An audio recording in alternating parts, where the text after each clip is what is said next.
अस्सलाम वालेकुम स्टूडेंट्स। अगर आपको एक्स ढूंढने में मुश्किल लगती है तो आज के बाद ये टॉपिक आपका फेवरेट टॉपिक बन जाएगा, जिसका नाम है लीनियर इक्वेशन। तो ये भी एक अलजेब्रा का एक छोटा सा टॉपिक है जिसको आज हम कवर करने वाले हैं इस वीडियो में। तो जैसा कि आपको पता है कि मैं आपका हूँ मैथ्स मेंटर सरकाशिफ फरीद और आप देख रहे हैं मेरे यूट्यूब चैनल मैथ्स सरकाशिफ। तो करते हैं हमारा टॉपिक स्टार्ट, जिसमें हमने पहले अगर किसी को सीरीज़ या सीक्वेंस में कोई डाउट है तो वो जल्दी से मेरी नीचे वाली वीडियोज़ ठहरी हुई इस दो को देख ले, पार्ट 1 पार्ट 2 को, तो आपका जो भी सीक्वेंस का डाउट है वो क्लियर हो जाएगा। तो उसके बाद मैंने सोचा है कि मैं अब लीनियर इक्वेशन स्टार्ट करता हूँ, जो कि हमारे साहब डोमेन 6 एक्सप्रेशन एंड इक्वेशन के टॉपिक है। तो इसको आज देखते हैं कि यह क्या है। ठीक है, तो सबसे पहले आपको देखना होगा कि अलजेब्रा एक्सप्रेशन क्या होती है। ठीक है ना, तो मैं जूम कर रहा हूँ और यहाँ पर आपको देखें, मैं यहाँ पर एक बना रहा हूँ ये। तो यहाँ पर देखिए, मैं इसको सर्कल कर रहा हूँ ये चीज़। What is expression? एक्सप्रेशन क्या होती है? यहाँ पर देखें, ये इसका लिखा हुआ है इन सिंपल वर्ड्स। ये मैं इसको सर्कल कर रहा हूँ। In simple words N algebraic expression is like a mathematical phrase. ये एक मैथमेटिकल फ्रेज होता है, एक सेंटेंस इसको समझ लें, आपके एक किस्म का सेंटेंस होता है। अब यहाँ पर ऊपर मैं फोकस करता हूँ और यहाँ पर ना, अब मैं आपको एक चीज़ बता दूँ कि एक जो हमारी होती है ना एक्सप्रेशन, उसमें 3 टाइप्स होती हैं। 3 टाइप्स कौन सी होती हैं वो तो यहाँ पर देखने लिखा हुआ है, combination of variables, constant and operation. अब एक एक्सप्रेशन में 3 चीज़ें होती हैं, एक होती है वेरिएबल्स, एक होते हैं कांस्टेंट और एक होते हैं ऑपरेशन। ठीक है ना, तो सबसे पहले हम इसको समझते हैं। तो यहाँ पर देखें लिखा हुआ है वेरिएबल्स। Variables like letters. अब एक एक्सप्रेशन लिखी हुई है ना अलजेब्रा में, वहाँ पर जो इंग्लिश के अल्फ़ाबेट लेटर होते हैं ना, जहाँ पर एक्स लिखा हो, एम लिखा हो, वाई लिखा हो, वो हमारे पास वेरिएबल्स होते हैं। ठीक है ना, जैसे कि यहाँ पर एक्स वाई ए बी, ये तमाम के तमाम, एक तो इनकी प्रॉपर्टीज़ ये है कि ये वैल्यूज चेंज करते हैं। हमारा इस वैल्यू, इसका हमें नहीं पता होता, ये अननोन होता है, इसी की हमने वैल्यू फाइंड करनी होती है। सबसे जो हमारा मेन टारगेट होता है वो वेरिएबल्स होते हैं। तो सेकंड नंबर पर देखिए लिखा हुआ कांस्टेंट। कांस्टेंट क्या होते हैं? जो अकेले लिखे हों, ऐसे नंबर जिसके साथ कोई वेरिएबल ना ठहरा हो, वो अकेले नंबर हो और वो होमी नंबर। और इसकी प्रॉपर्टी ये होती है कि ये ऑलवेज स्टे द सेम, इसकी कोई भी मतलब वैल्यूज चेंज नहीं होती। अगर 100 लिखा है तो मैं 100 की जगह 10 नहीं लिख सकता, या फिर 5 की जगह मैं 25 नहीं लिख सकता। जो उसका वैल्यू है वही रहेगी, कांस्टेंट रहेगी। तो आई थिंक आपको कांस्टेंट क्लियर हो गया। अब नीचे आ जाए, लिखा हुआ ऑपरेशन। ऑपरेशन वो होता है जैसे कि प्लस माइनस मल्टीप्लाई और डिवाइड, और मैथमेटिक्स में सिर्फ 4 ऑपरेशन होते हैं, प्लस माइनस डिवाइड और मल्टीप्लाई। इन्हीं 4 ही ऑपरेशन से हम ना किसी भी एक्सप्रेशन को सेपरेट करते हैं। अब यहाँ पर एग्जांपल देखें लिखी हुई है, ये एग्जांपल देखें लिखा हुआ है 4x + 2a। अब यहाँ से मैं आपको इन 3 ही चीज़ों निकाल के दिखाता हूँ, वेरिएबल्स, कांस्टेंट और ऑपरेशंस। अब यहाँ पर देखें लिखा हुआ है 4x + 2a। अब 4x जो लिखा हुआ है ना, अब 4x में जो 4 होगा वो कांस्टेंट होगा। ठीक है, वैसे मज़ीद अगर इसको देखा जाए तो वो एक कॉफिशेंट है, लेकिन अभी 6 क्लास तक आप इसको कॉफिशेंट और कांस्टेंट को सेम ही समझें। मज़ीद अगर आपको इसमें डीपली समझना है तो मेरे पीछे वाली वीडियोस पड़ी हुई हैं अलजेब्रा के लिहाज से, तो अलजेब्रा में वो देख सकते हैं। अभी 6 क्लास के लिए ना आप कांस्टेंट और कॉफिशेंट को सेम ही समझ लें, क्योंकि अभी कॉफिशेंट का आपका यहाँ पर कोई जिक्र नहीं हुआ। तो आप 4x + 2a लिखा हुआ है ना, अब यहाँ पर जो 4 होगा वो कांस्टेंट समझ लें, और जो x होगा वो क्या होगा? वेरिएबल। प्लस, अब इसमें जो प्लस का साइन है ये क्या है? यहाँ पर मैं मार्कर का निशान लगा देता हूँ। यहाँ पर देखें, ये जो लिखा हुआ है ना प्लस, अब प्लस जो इसमें है ये हमारे पास क्या है? ऑपरेशन है। समझ आ रही है बात? प्लस क्या है? ऑपरेशन है। अब यहाँ पर लिखा हुआ है 4x + 2a। अब 4 हमारे पास constant, x variable, plus operation, और 2 फिर से कांस्टेंट और a वेरिएबल। आई थिंक आपको ये वेरिएबल, कांस्टेंट, ऑपरेशन समझ आ गया। अब यहाँ पर मैं एग्जांपल करता हूँ, यहाँ पर बताता हूँ 2x + 1। अब यहाँ पर देखें जो 2 है, ये वाला 2, या इसको मैं ब्लू से हाईलाइट कर देता हूँ। ये जो हमारा 2 है ये हमारे पास क्या हो गया? ये हमारे पास कांस्टेंट है। ठीक है, ये जो x है ये हमारे पास क्या है? वेरिएबल है। प्लस जो है, ये प्लस क्या है? ऑपरेशन है। ठीक है ना, 2 हमारे पास वेरिएबल है, सॉरी 2 हमारे पास कांस्टेंट है, इसमें जो x है ये वेरिएबल है, और जो 1 है वो कांस्टेंट है, और जो दरमियान में ये प्लस ठहरा हुआ है ये हमारे पास क्या है? ऑपरेशन है। आई थिंक आपको किसी भी एक्सप्रेशन में ये तीनों चीज़ें निकालना आ गई होंगी। अब चलते हैं नेक्स्ट। अच्छा, यहाँ पर एक काम की बात आई है, ये देख लें, ये मैं यहाँ लिख रहा हूँ, remember an expression doesn't have an equal sign. अब जहाँ पर एक्सप्रेशन होगी ना वहाँ पर इक्वल साइन नहीं होगा। इक्वल साइन कहाँ होता है? जहाँ पर इक्वेशन हो। एक्सप्रेशन में कभी भी इक्वल साइन नहीं आता, ये आपको याद करना होगा, ये एक टिप है आपके लिए। नेक्स्ट चलें। अच्छा, यहाँ पर देखें, यहाँ पर लिखा हुआ है let's look at what we learn from the sub domain 6। अब हमने क्या पढ़ा वो देखें। अब फर्स्ट क्वेश्चन लिखी हुई है 4x। अब 4x क्या है, वन टर्म है, इसमें सिर्फ एक ही टर्म है। यहाँ पर देखिए लिखा हुआ है 2a + 6। 2a + 6 में कितने 2 टर्म्स हैं। अच्छा आपको कैसे पता चलेगा कि यहाँ पर फर्स्ट टर्म में 2 टर्म है। तो यहाँ पर आप मैं एक फार्मूला बता रहा हूँ। अगर एक ऑपरेशन हो, अगर ऑपरेशन 1 हो तो टर्म 2 होंगी, ऑपरेशन 2 होंगे तो टर्म 3 होंगी, ऑपरेशन 4 होंगे तो टर्म 5 होंगी। आप ऐसे याद कर लें। अब यहाँ पर देखिए जहाँ पर टर्म 2 थी वहाँ पर एक ऑपरेशन था, और जहाँ पर टर्म 1 होगी वो ऑपरेशन होगा ही नहीं। ये आपको समझ आना चाहिए। अब यहाँ पर देखिए टर्म 3 है तो ऑपरेशन कितने होंगे, 2 होंगे। एक माइनस का ऑपरेशन ठहरा और एक प्लस वाला, जैसे कि 3a - 2b + 7। अब यहाँ पर 2 ऑपरेशन है, एक माइनस वाला ऑपरेशन है और एक प्लस वाला, तो टोटल ऑपरेशन 2 हो गए। तो हमारी जो टर्म्स होंगी वह 3 होंगी। नीचे देखें ये फ्रैक्शनलेस टर्म है, यहाँ पर फ्रैक्शन है 2/a + 5, 2/x + 5। यहाँ पर एक ऑपरेशन है तो टर्म भी 2 होंगी, फ्रैक्शनल है ना। तो ये भी एक किस्म का टॉपिक आ गया आपके कवर में। तो फिर से बता रहा हूँ, अगर 2 टर्म्स तो 1 ऑपरेशन, अगर 3 टर्म्स तो 2 ऑपरेशन, अगर 4 टर्म्स तो 3 ऑपरेशंस। आई होप आपको ये भी क्लियर कंसेप्ट हो गया होगा। अब चलते हैं नेक्स्ट। अच्छा अब क्वेश्चन करते हैं। यहाँ पर लिखा हुआ है सेंटेंस और यहाँ पर अलजेब्रिक एक्सप्रेशन। ये आपका एक्सरसाइज आई थिंक 6.7.1 है। अच्छा यहाँ पर देखें पहला क्वेश्चन लिखा हुआ है, अब मैं इसको सर्कल कर देता हूँ। सॉरी यहाँ पर मैं सर्कल कर देता हूँ इसको। ये लिखा हुआ है 4 times the number x increase by 4। अब आपने ये लिखा होगा, सवाल क्वेश्चन लिखा होगा, आपने इसको अलजेब्रिक एक्सप्रेशन में चेंज करना होगा। तो लिखा हुआ है 4 टाइम्स द नंबर, 4 का मतलब 4 है, ये लिखा हुआ है 4। और इसके बाद ये देखेंगे 4 टाइम्स, 4 का मतलब 4 है, टाइम्स मतलब मल्टीप्लाई होता है। 4 टाइम्स द नंबर x। अब कोई नंबर x है जो 4 से मल्टीप्लाई हो रहा है तो आप लिखेंगे 4x। इंक्रीज का मतलब क्या होता है, प्लस। इंक्रीज का मतलब क्या होता है, प्लस। इंक्रीज बाय, जहां पर बाय है उसके साथ लगा दें 4। मतलब कि कोई नंबर 4 गुना है जो 4 से ज्यादा है। फिर से बता रहा हूँ, कोई नंबर है x। अब मैंने पहले आपको बताया था कि वेरिएबल की वैल्यू हमें नहीं पता होती, तो कोई नंबर है x। अब जिसका नहीं पता उसको x हमने लिखना है, और वो 4 टाइम्स है, 4 गुना बड़ा है, किससे, 4 से। तो आप लिखेंगे 4x + 4, 4x + 4। दूसरा क्वेश्चन क्या लिखा हुआ है, मैं इसको रेज कर दूं। अच्छा अच्छा दूसरा क्वेश्चन देखें, यहाँ लिखा हुआ है half of a number x decrease by 6। अब कोई नंबर आधा है तो आपको पता है आधा क्या होता है, 1/2, यानी कि 0.5। वो डेसिमल है, अगर उसको फ्रैक्शन में चेंज करेंगे तो वो 1/2 होगा। तो half of a number x, कोई नंबर है जो हाफ है x डिक्रीज्ड बाय 6। अब वो कम हो रहा है। अच्छा मैं दो आपको बात बता दूं, यहाँ पर एक लिखी हुई है इंक्रीज्ड, और यहाँ पर प्रोडक्ट भी है, और एक तीसरी नंबर पर मैं यहाँ पर ऐड कर देता हूँ। ये आपको नजर आ रही है डिक्रीज। अच्छा डिक्रीज का मतलब होता है माइनस, डिक्रीज का मतलब क्या होता है, माइनस। तो अगर आपको लिखा हो half of a number x decrease by 6, तो अगर इंक्रीज आ जाए तो प्लस लगाना है, डिक्रीज आ जाए तो माइनस लगाना है। ठीक है, तो प्रोडक्ट वाला हम देखते हैं क्या है वो। अच्छा तो half of number x decrease by 6, कोई नंबर है जो हाफ है तो 1/2, साथ में x लगाएं, डिक्रीज है तो माइनस लगाएं, बाय 6 तो 6 लगा दें। तो ये आपका आंसर बन जाएगा। तो फाइनली ये बनेगा 1/2 x - 6। ठीक है, तो क्वेश्चन नंबर 3 देखें, लिखा हुआ है a number x divided by 7 then +14।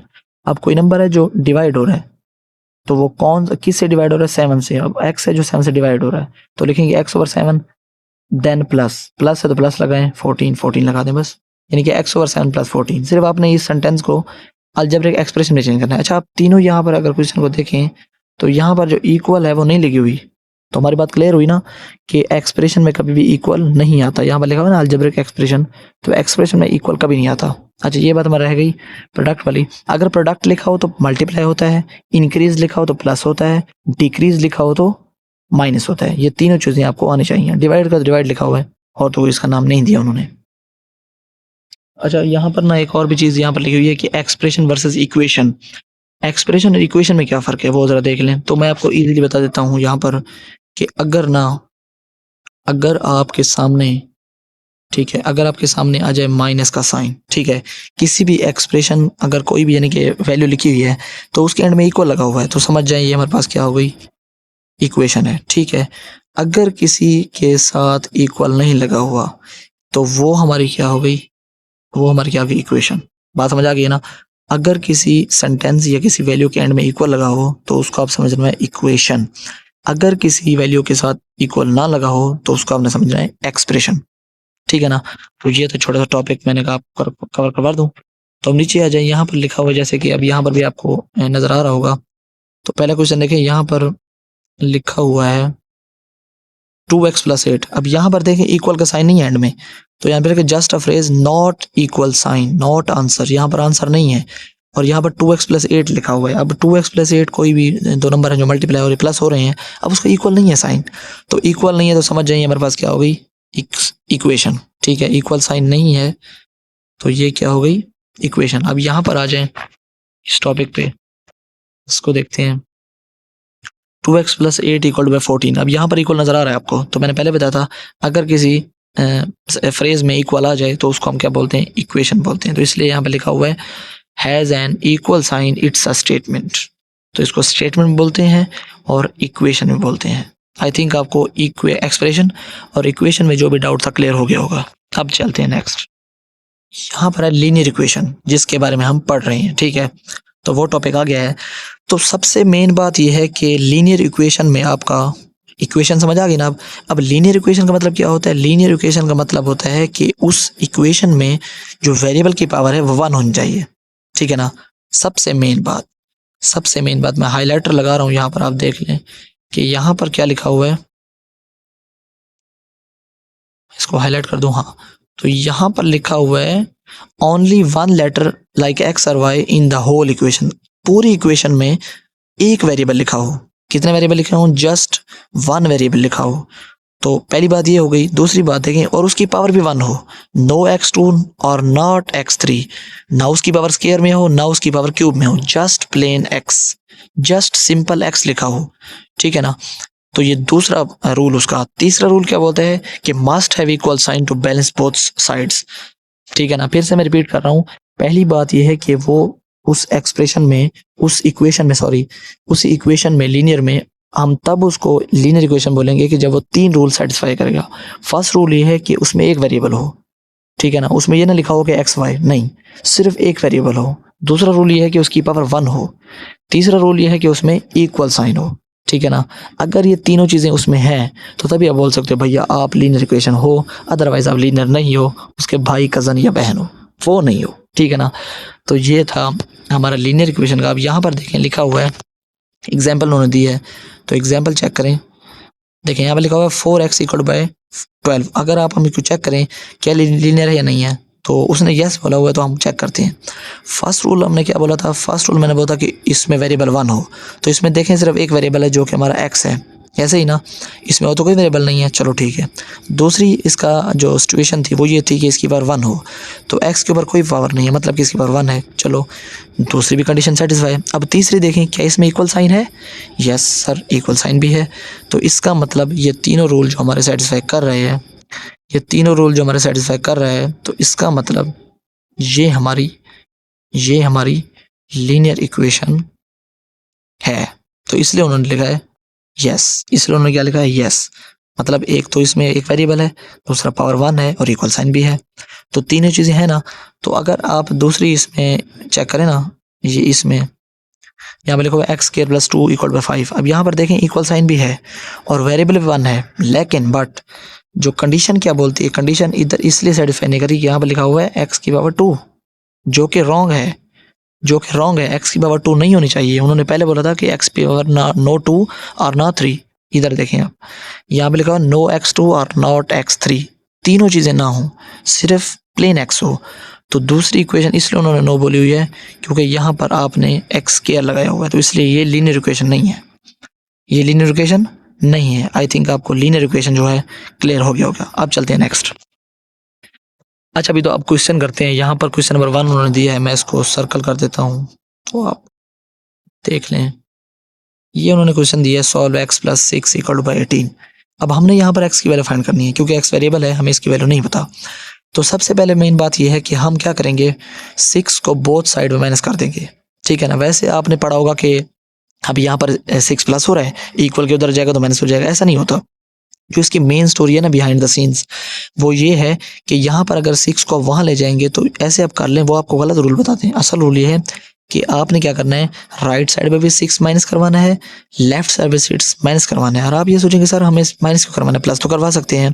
तो उसका रूल ये है कि अगर वो 6 जो है वो प्लस हो रहा है तो फिर आप माइनस करवा दें, अगर वो माइनस हो रहा है तो प्लस करवाएं और राइट साइड पे फिर -6 करवाएं। जब लेफ्ट पे 6 करवाएंगे तो ये प्लस का ये माइनस का कैंसिल, तो बाकी क्या बचा, x बचा। यहाँ पर जब 6 माइनस होगा तो 18 माइनस 6 तो 12 आंसर आ जाएगा। तो आंसर क्या आ जाएगा हमारा 12। तो इसका मतलब हमारा x की वैल्यू 12 है, ठीक है ना। तो प्लस होगा तो माइनस होगा, माइनस होगा तो प्लस होगा, मल्टीप्लाई तो डिवाइड, डिवाइड तो मल्टीप्लाई। ये 4 रूल आपको आने चाहिए, तभी आप लीनियर इक्वेशन को सॉल्व कर सकोगे। तो इस तरीके से आप भी सवाल कर सकते हो। मैं आपको दे रहा हूँ होमवर्क के लिए, तो आपने जो करना है ज़रूर, ये मेरा टेस्ट आपने ज़रूर सॉल्व करना है। तो पहला क्वेश्चन है कन्वर्ट द एक्सप्रेशन, आपने आ नंबर 5 डिक्रीज बाय 7। एक तो क्वेश्चन ये हो गया आपका, इसको आपने सॉल्व करना है, ठीक है। ये क्वेश्चन है। क्वेश्चन 2 देखें, वो लिखा हुआ है कि आइडेंटिफाई 3x + 5 = 20। मुझे ये बताना है कि ये इक्वेशन लीनियर है या नहीं है। जस्ट आपने यस या नो में आंसर करना है कि ये जो इक्वेशन में लिखी है 3x + 5 = 20। अच्छा, आपने ये बताना है कि इक्वेशन है या एक्सप्रेशन है, ये भी बताना है, और ये भी बताना है कि ये लीनियर है या नहीं है, यस और नो। क्वेश्चन 3 देखें, x - 15 = 20, इसका आंसर देना है। क्वेश्चन 4 सॉल्व 3x = 15, इसका आंसर देना है। The sum of a number and 10 is 25, find the number. तो ये 5 क्वेश्चन मैं आपको दे रहा हूँ, ये मुझे ज़रूर आपने बताने हैं। तो ठीक है ना। तो ऐसे मैं करता हूँ, मैं आपको ये होमवर्क दे रहा हूँ, ये सिर्फ 2 दिनों के लिए है। तीसरे दिन मैं क्या करूँगा, मैं इसी को सॉल्व करके आपके यूट्यूब पे सेंड कर दूंगा। इसका आंसर जो भी है, इन 5 क्वेश्चन को मैं सॉल्व करके सेंड कर दूंगा। तो आप अपना आंसर मिलाएंगे कि आपका आंसर सही है या नहीं है। तो आप अपने जो भी क्वेश्चन है वो, अगर आपकी मर्जी है, अगर आपके कमेंट में कर देना, आपकी मर्जी, वह इसको लिख दो कमेंट में, तो आपकी मर्जी। वरना अदरवाइज मैं इसका आंसर जो है ना वो सेंड कर दूंगा दूसरी वीडियोस में, शॉर्ट्स में डाल दूंगा या वीडियोस में, तो आप देख सकते हैं, ठीक है ना। तो ये था आज का हमारा टॉपिक लीनियर इक्वेशन के हवाले से। अगर आपको ये हमारा टॉपिक अच्छा लगा है तो आप ज़रूर हमारे चैनल को ज़रूर सब्सक्राइब कीजिए। तो मिलते हैं नेक्स्ट पावरफुल लेसन में, तब तक अल्लाह हाफ़िज़। तो आई थिंक आपको ये लीनियर इक्वेशन जो है क्लियर हुआ होगा। ये अलजेब्रा की सब डोमेन है, मतलब उसी की एक ब्रांच है लीनियर इक्वेशन। तो आई थिंक आपको ये लीनियर इक्वेशन क्लियर हुआ होगा। अगर कोई भी डाउट है आपका तो आप बिना झिझक मुझे कमेंट में पूछ सकते हैं, इंशाल्लाह मैं आपको रिप्लाई करूँगा। तो मिलते हैं नेक्स्ट पावरफुल लेसन में, तब तक अल्लाह हाफ़िज़। Thank you so much.